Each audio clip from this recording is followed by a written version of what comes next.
Panggilnya dokter. berubah. Iya, panggilnya dokter Sophie aja deh, even though you're one of my best friends.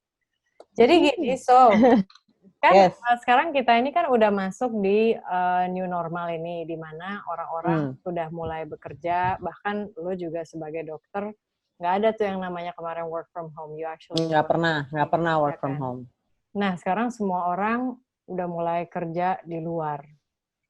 Gua ngerti sih ketika ada yang ngomong, oke, roda perekonomian kita harus jalan, tapi kita juga harus jaga keamanan. So, what do you think of this? Apa pendapat lo tentang new normal ini dan juga himbauan yang udah kita dengerin sejauh ini?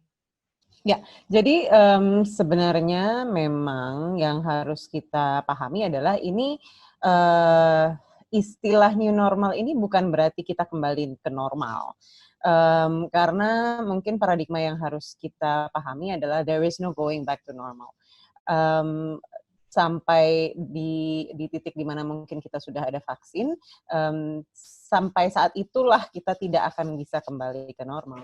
Jadi istilah new normal ini bukan untuk dipahami bahwa kita kembali ke normal, tapi justru harus memulai beradaptasi dengan fakta bahwa virus corona ini masih ada di tengah-tengah kita dan mungkin akan butuh waktu yang cukup panjang untuk bisa menemukan vaksinnya sehingga kita yang beradaptasi. Karena manusia ini kan punya kemampuan beradaptasi yang sangat tinggi. Jadi harusnya kita yang beradaptasi sehingga menurunkan resiko penularan dan membuat sebuah kebiasaan baru yang memungkinkan kita untuk tetap beraktivitas tanpa meningkatkan resiko kesehatan terhadap siapapun. Bukan berarti bahwa sekarang tuh virus coronanya udah nggak ada, atau bukan berarti bahwa sekarang kita udah aman. Karena kalau kita ngelihat angka kasus corona di Indonesia sebenarnya masih terus meningkat gitu. Jadi kita tuh sekarang mulai beraktivitas bukan karena sudah jadi aman, tapi karena kita tidak punya pilihan lain kecuali beradaptasi dan beraktivitas di tengah pandemi. Beradaptasinya tuh seperti apa sih, Sof? Maksudnya yang paling standar itu seperti apa? Yang paling standar sebenarnya adalah kita, mungkin mulai dari sini dulu deh. Kita harus cerdas gitu. Kalau kita masih ada di pola pikir mau terima aja, mau terima dikasih tahu atau cuman mau ngikutin instruksi, udah nggak bisa. Kita harus berpikir karena kita nggak bisa bilang bahwa oke, kalau misalkan gue mau keluar, gue nggak usah pakai masker, tapi nanti kalau ramai baru pakai masker, enggak gitu. Jadi kalau nggak mau mikir, tinggal di rumah aja deh gitu. Tapi kalau misalkan mau keluar, then you have to think gitu. Kalau kamu nggak punya kemampuan dan nggak punya kapasitas untuk berpikir untuk keselamatan diri maupun orang lain, tinggal di rumah aja. Tapi kalau misalkan mau keluar, dan kita harus pakai otak kita gitu. Jadi satu, pakai masker. Ini kita ngomongin sekarang protokol standar lah ya gitu. Satu, pakai masker, bukan bawa masker. Orang tuh masih maksudnya masih berpikir bahwa dia keluar bawa masker gitu ya. Enggak, keluar tuh pakai masker. Pakai masker tuh kayak pakai celana dalam. I love that. Pakai masker kayak pakai celana dalam. Terus? Iya. Karena celana dalam nggak lo lepas-lepas kan gitu. Celana dalam nggak lo turunin kan gitu. That's funny. Iya benar. Jadi bahkan sekarang tuh kalau aku sendiri gitu ya, aku udah naruh masker tuh di tempat di mana aku nyimpen celana dalam beneran. Jadi jadi ketika aku pakai baju gitu ya, bahkan helai pertama udah kelihatan, oh iya masker. Tek, ambil. Oh, nice. Karena kalau nggak kelupaan kan gitu. Kemudian yang kedua adalah ingat ventilasi, durasi, dan jarak. Jadi kalau kita misalkan begitu kita keluar dari rumah dan kita menggunakan transportasi publik misalkan, kita harus ingat apakah transportasi publik itu punya ventilasi terbuka atau ventilasinya tertutup. Kalau misalkan ventilasinya tertutup, berapa lama durasi kita ada di dalam transportasi publik itu? Gitu. Jadi kan ventilasi, durasi, Jarak, bisa nggak sih kita jaga jarak gitu? Karena kita harus jaga jarak minimal 1,5 meter. Kenapa? Nah ini satu lagi. Kan tadi prinsip pertama adalah kita harus bisa mikir ya. Jadi jangan cuma telan informasi bahwa oke, jaga jaraknya 1 meter cukup atau 1,5 meter cukup. Kenapa sih 1,5 meter? Karena berdasarkan penelitian, kalau misalkan kita bicara, kalau misalkan kita batuk, kalau misalkan kita ketawa gitu, droplet kita itu yang besar-besar jatuhnya paling jauh 1,5 meter. Ah, 2 feet really? sebenarnya. 2 feet ya, berdasarkan penelitian itu 2 feet. 2 feet itu kan sebenarnya 1, sekian meter lah. Kalau kita buletin tuh jadinya 1,5, tapi lebih dari 1 meter. 1,4 kalau nggak salah 2 feet itu. Jadi 2 feet itu adalah jarak di mana droplet besar, tempat di mana konsentrasi virus corona itu paling tinggi, itu jatuh kalau kita nggak pakai masker. Pakai masker bukan berarti bisa deket-deketan, tapi resiko penularan jadi sangat rendah gitu kan. Jadi mungkin jaraknya yang tadinya 1,5 meter, kita bisa lah cuma 1 meter. Tapi bukan berarti terus abis itu bisa sebelah-sebelahan atau bisa dempet-dempetan.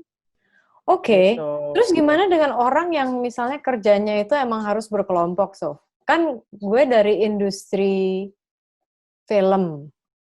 Nah, jadi kalau untuk orang-orang yang kerja di film ini memang harus memahami bahwa sebisa mungkin mereka harus meminimalisasi satu, jumlah orang tentunya.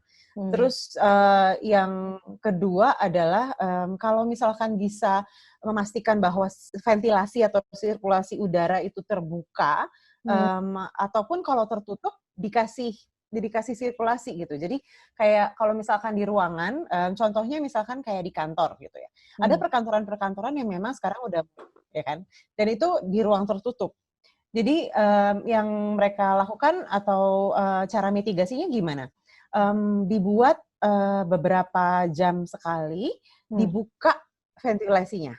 Dibuka jendelanya kah, dibuka pintunya kah, supaya ada pertukaran udara. Kenapa? Karena berdasarkan penelitian, virus corona ini bisa airborne kalau lokasinya atau ventilasinya tertutup. Kan selama ini kita pikir dia penularannya itu cuma droplet. Tapi ternyata kalau dalam situasi di mana tidak ada sirkulasi udara, dia bisa berjam-jam si droplet itu nggak jatuh-jatuh gitu. Jadi si droplet itu bisa melayang-layang berjam-jam. Kita harus tahu juga nih, ya kan, traffic di kantor itu seberapa padat. Kayak contohnya kalau di klinik gitu ya. Kalau di klinik karena aku tahu pasien itu akan di-book per jam. Jadi setiap 1 jam maksimal mungkin cuma ada 2 pasien di situ. Jadi makanya pembersihan itu dilakukan setiap jam. Pembersihan gagang pintu, pembersihan meja, itu dilakukan setiap jam karena kita tahu di klinik sirkulasi atau traffic orang itu akan berganti per jam gitu. Jadi mungkin paling gampang adalah taruh hand sanitizer di pintu. Sehingga setiap kali kita pegang, karena kan ini salah satu penelitian adalah di kantor itu titik penularan paling tinggi itu biasanya di surfaces yang permukaan yang disentuh banyak orang. Jadi kalau kita taruh di hand sanitizer di samping pintu, orang mau pegang, hand sanitizer dulu. Habis itu orang udah pegang, entah itu cuci tangan atau hand sanitizer gitu. Oke. Cara pakai masker yang benar tuh kayak gimana sih, Dok? Soalnya cara pakai ya banget sekarang kan ada face shield, terus ada masker, terus ada macam-macam lah. So, gimana makainya? Ya, jadi cara pakai masker yang baik dan benar adalah cuci tangan dahulu, atau kalau nggak bisa cuci tangan, pakai hand sanitizer. Pastikan tangan kita bersih, ya. Kemudian baru ambil masker dan sentuh maskernya itu di talinya. Jangan sentuh di bagian yang menempel di muka. Betul. Jadi cantolkan di telinga dan sudah, jangan pegang-pegang lagi tuh. Kalau bisa kita sesuaikan dengan bentuk hidung itu sebelum dipakai. Jadi gini dulu. diginiin dulu, ditekuk dulu ya kan, ditekuk dulu gitu. Terus baru habis itu dipasang. Jadi udah nggak ada lagi tuh sentuh-sentuh gitu. Nah, sesudah dipakai dan kita mau melepas ya, sama lepasnya jangan dari sini, kan kita sama aja megang berarti. Jadi lepasnya adalah dari telinga, kita lepas, masukkan langsung ke tempat cucian kotor atau masukkan ke dalam plastik yang kita tahu nggak bersentuhan dengan barang lain. Ya. Dan abis itu kita cuci tangan atau pakai hand sanitizer. Nah, orang biasanya ada beberapa orang yang merasa bahwa oh aku nggak perlu pakai masker karena udah pakai face shield. Ya, ini sama seperti orang-orang yang pakai masker tapi diturunin. Ya, jadi efektivitasnya nggak bermanfaat. Karena face shield ini tidak menyaring atau tidak menghentikan droplet karena masih ada ruang di antara wajah.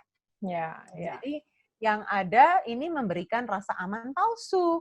Jadi face shield itu sebenarnya sifatnya complementary atau komplementer dari masker. Jadi tetap yang paling penting adalah pakai masker dulu. Kalau mau pakai face shield, baik. Nggak apa-apa, itu malah jadi lebih baik. Karena face shield kemudian akan, kan seperti kita tahu masker cuma nutupin 2 dari 3 segitiga ini. Sementara kalau face shield dia nutupin mata juga. Nah, jadi itu sifatnya seperti menggantikan goggles. Tadi barusan gue keluar bentar kan ya, ke tempat publik gitu. Terus ngeliat dong ada orang masuk kayak ke mall, maskernya ditaruh bawah sini. Pengen gue, gregetan banget. Terus padahal mereka nggak mikir kalau misalkan maskernya udah ditaruh di bawah, ini kan udah area terkontaminasi. Jadi lebih mending untuk dilepas aja gitu. Mendingan dilepas aja. Misalnya nih, kalau misalnya di film tuh juga kan ada orang make up. Baiknya gimana ya praktek pakaiin make up aktornya? Nah, ada penelitian. Ada penelitian di Amerika yang melihat di Amerika atau di mana aku lupa, di Kanada atau di mana lupa. Tapi dia melihat ada orang, dia ternyata baru tahu mengamati bahwa ada orang di salon yang hairdressernya itu 2 positif corona, OTG, orang tanpa gejala, asymptomatic carrier. Tapi karena dia pakai masker dan protokol kesehatannya berjalan, jadi cuci tangan sebelum ngurusin rambut kliennya gitu ya. Dan sebisa mungkin kliennya juga pakai masker gitu. Ditemukan bahwa ternyata sesudah mereka tahu bahwa kita tuh hairdressernya positif, terus dicek semua yang kontak negatif, penularannya 0 dalam hari itu.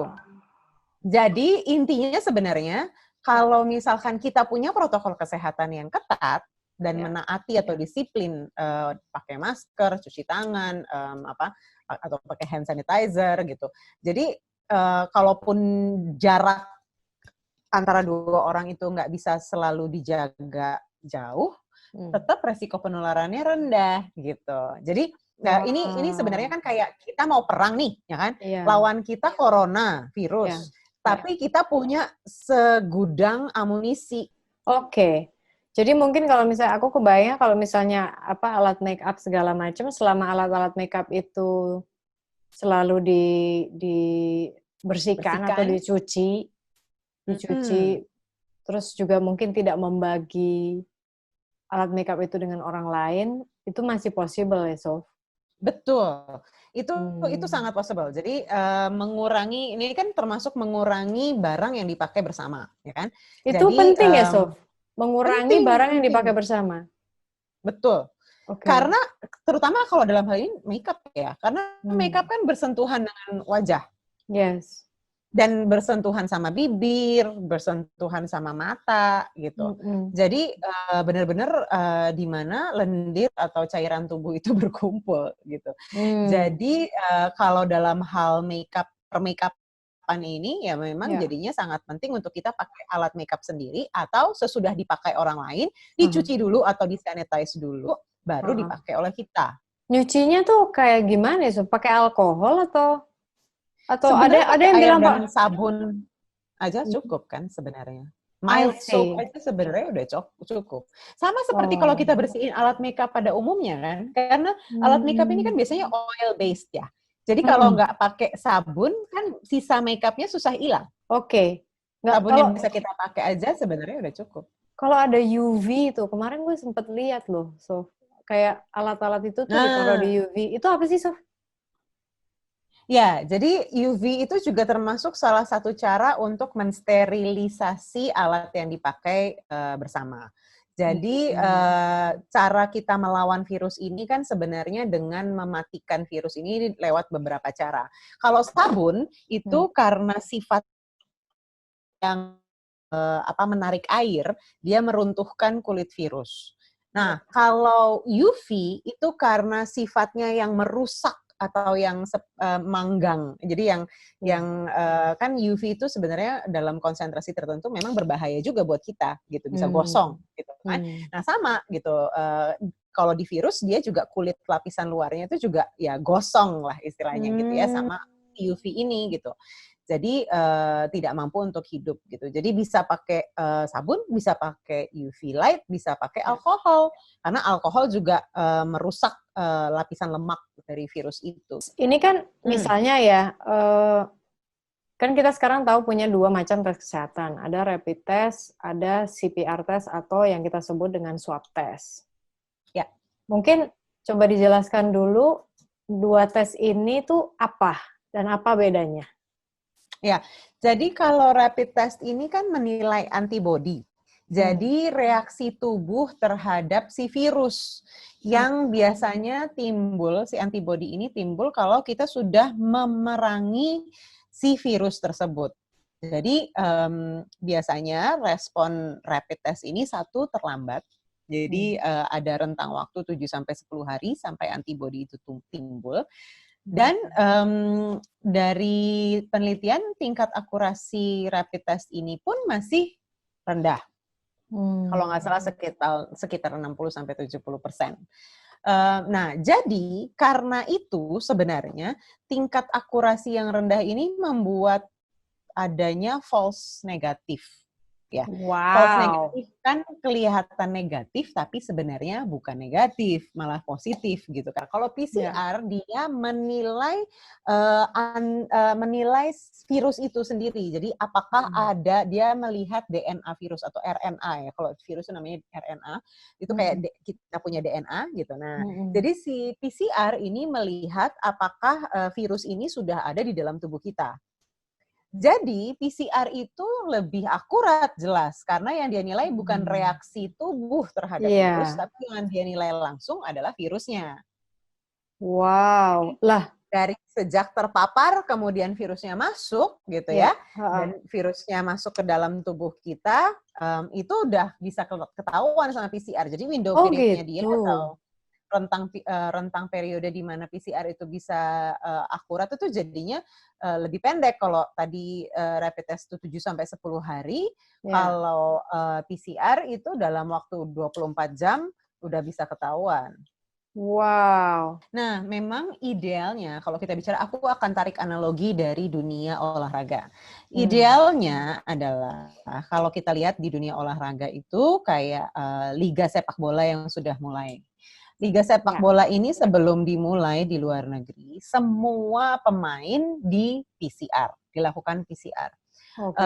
Dan pelatih juga. Jadi semua pemain, pelatih, dan wasit itu dilakukan PCR test. Dan ketika dia mulai liga, itu sama dengan dia mulai karantina. Dalam artian dia tidak diperbolehkan keluar dari kompleks asrama sampai liga selesai. Karena kan PCR itu intinya apapun tes itu kan hanya menilai kondisi kita saat itu, ya kan? Kalau misalkan kita habis tes hasil negatif, terus kita terekspos dengan banyak orang, ya hasil negatif itu bisa dengan sangat mudah jadi positif kalau ternyata kita terekspos dengan asymptomatic carrier. Jadi hasil negatif itu bukan berarti terus kita imun, bukan. Hasil negatif itu artinya sekarang kita nggak kena virus. Nah, how to maintain, gimana caranya kita kemudian mempertahankan supaya kita bersih gitu. Jadi itu idealnya. Nah, tapi kan kenyataannya kalau semua orang di PCR, sayangnya saat ini harganya tidak murah. Karena yang paling murah aja masih 1 juta. ya kan? Nah, jadi dalam kondisi di mana tidak memungkinkan terjadi screening atau PCR test untuk semua kru atau semua orang yang terlibat, ya balik lagi, kita checklist nih, amunisi kita apa aja, senjata kita apa aja. Karena kita nggak tahu apakah kita ada yang asymptomatic carrier, ya berarti kalau gitu pakai masker, sanitize teratur, jaga jarak, sirkulasi, kemudian sering-sering cuci tangan. Yang balik lagi, lihat checklist, you check yourself gitu. Makanya tadi kalau mau selamat, jangan nggak mikir, harus mikir. Siap, Dokter Sofi. Kita semua harus mikir. Kalau misalkan memang kita nggak bisa ngontrol yang lain-lain, we have to understand juga memang nggak semuanya bisa kita kontrol, ya kan? Yes. Ada hal yang bisa kita kontrol, ada hal-hal yang di luar kontrol kita. Tapi yang bisa kita kontrol, kita pastikan kita kontrol dengan baik. Itu tadi yang protokol kesehatan.